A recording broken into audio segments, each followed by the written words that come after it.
Good morning all, Sara here from Black Sheep Wools. Today we are going to talk about tension. We're going to talk about tension squares, mainly in relation to our latest knit along, which is the flax, which is this that I'm wearing.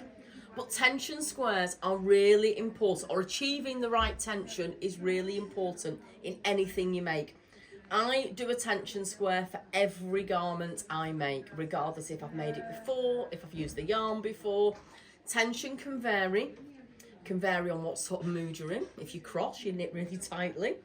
It can vary, are you tired?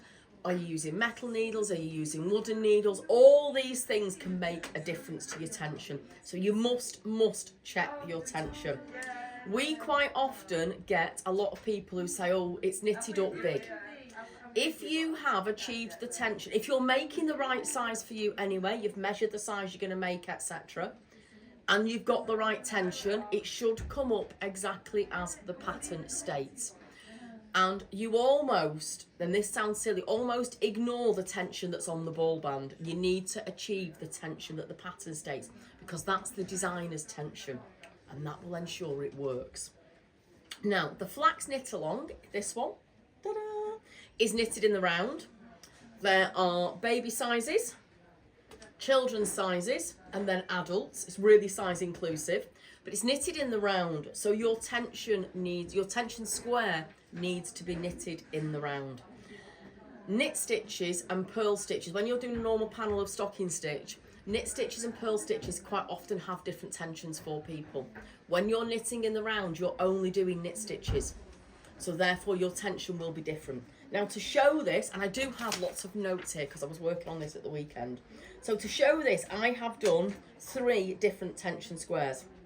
This is your traditional tension square. This is the one you will generally do.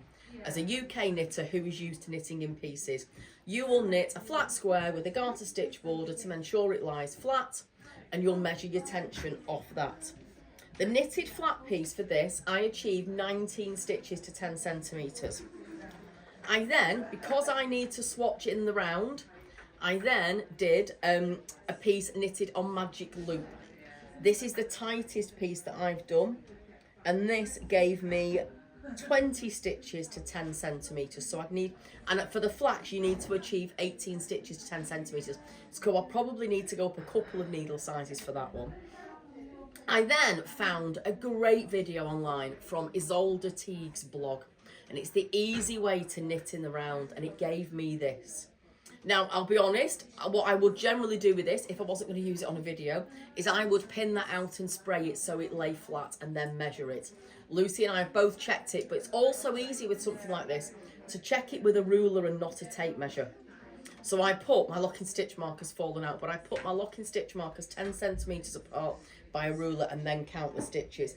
And that one gave me 19.5 stitches.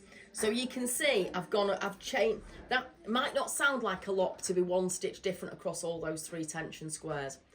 But if you are 20 stitches using that one, if that's my true tension, that's 2 stitches per 10 centimetres I'm going to be out. That's going to decrease my garment by quite a lot.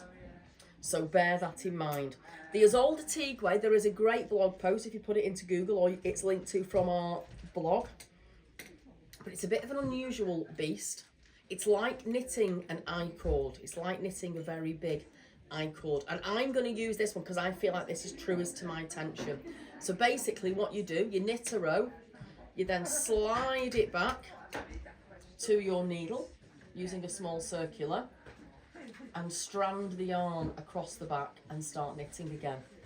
And do that until it's about 12 centimetres, then take it off your needle. I have cut the strands across the back. You might want to tie them. If you're going to wash this later, you might want to tie them so it doesn't undo, and use that to measure your tension. It's also a good thing. People will say, people worry a couple of things about tension squares. Firstly, they worry they're going to waste some yarn. All 3 of these have used about 10 grams each, so you're only using a very minimal amount of yarn. They are also brilliant if you finish knitting something and you're panicking about how to wash it. You've got your tension square. That is a great test piece for how the yarn is going to work. So you can either hand wash it, you could even throw it in the machine if it says it's machine washable. there you go, your tension square. You've got to get your tension square right. I promise you, it might feel like a right pain to do it, but it's so worth it in the end. Well, there you go.